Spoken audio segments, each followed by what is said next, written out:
Half a day and aloha, everybody. My name is Raymond Shinohara. I'm a MSW student at the University of Hawaii, Manoa, and I am currently taking all my classes online on the beautiful island of Guam. And that's where I'm from, born and raised. I identify myself as a Chamorro, Japanese. Chamorro is the indigenous population from Guam. I identify as me because of my background in the military. People know me as Shino, so my last name is Shinohara, Shinohara if you're Japanese, and a lot of people had a hard time pronouncing it and saying it, getting confused, that eventually it just shortened down to Shino, and that's what I've been called for the past 16 years. Yeah. I'm the oldest child out of, I think it's like 16. I have like a bunch of stepbrothers and stepsisters. I only have 2 biological brothers, and everybody else is just from marriages or half brothers, half stepsisters. Whatever, it gets confusing. It's crazy. I'm really close to my brothers, and my other brothers and sisters from the other marriages I don't really get along with, or we don't have a really tight connection or relationship. I am a Catholic. I am not a practicing Catholic, but I have a lot of faith, and I'm very open to other spiritual ideas and practices. What do I hope to learn from this class? So it's an elective class. I thought I'd just jump on it. But I think the topic is amazing, especially when we talk about decolonization. That's something that I dabble in here on Guam with the current political status. What do you think think might contribute to the class? So Guam right now is I think in a state of misunderstanding. There are a lot of individuals here on Guam that are comfortable with how it is, but don't realize that, the importance of being decolonized. Picking a political status that would benefit the island as a whole, and not just a specific demographic. So here on Guam, we have 3 political statuses that are out.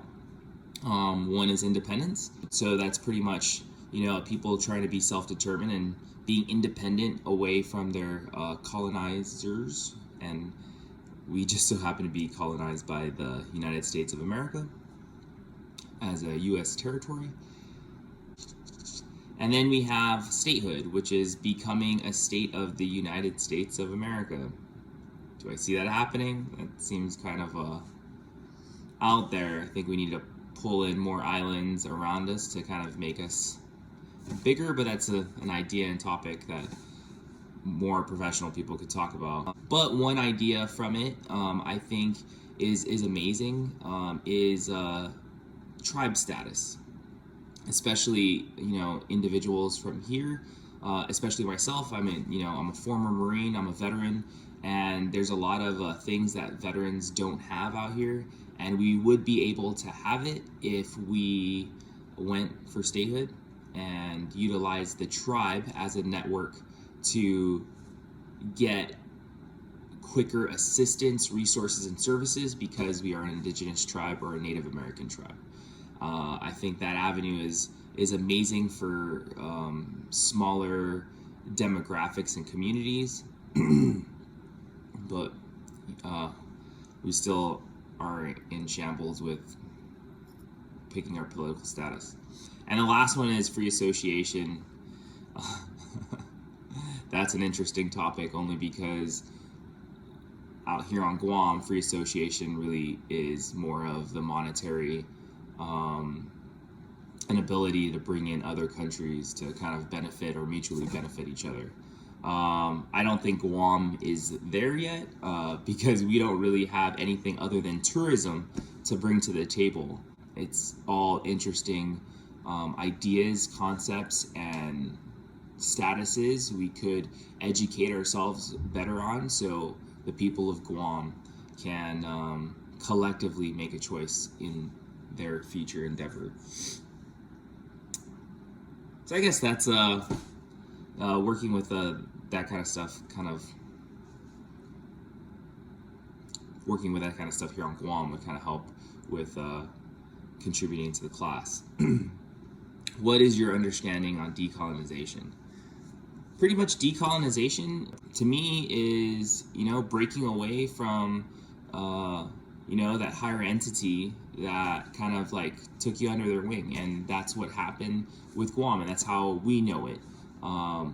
We were in, a state of chaos during World War II, and pretty much before that, and we were just being taken over by different countries like Japan, Spain, Japan, America, Japan, and my people lost their identity. They lost their practices, their culture, and the true identity of the people of Guam is disappearing.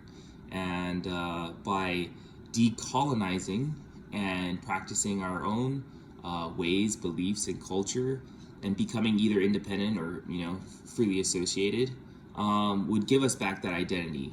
Or in the other side, being a tribe and identifying ourselves as Native Americans and practicing our native indigenous culture. I think that's a concept worth exploring, but I also think decolonization is also, enlightening the mind, being able to break away, especially with, contemporary movements and stuff like that. We have people decolonizing their minds, of breaking away from the dominant paradigm, the dominant viewpoints, and ideas like that.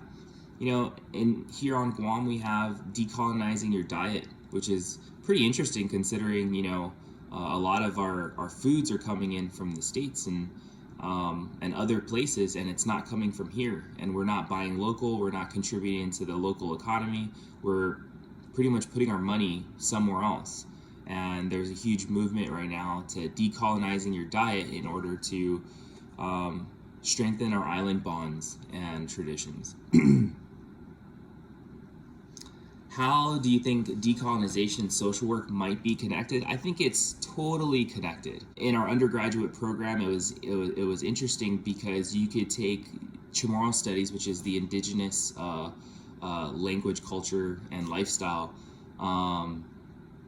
in the Chamorro Studies program, and it was very similar to the social work program that we had here on Guam. And taking it from the perspective of social work in a rural area in the middle of the Pacific, capitalizing on the social structures, the family structures here on the island, and utilizing a social work perspective. So here on Guam, we're in a state of decolonization, and as a social worker, we have to be able to be open-minded and represent our clients in whichever form they want to go. Me being, an indigenous man of Guam, I feel like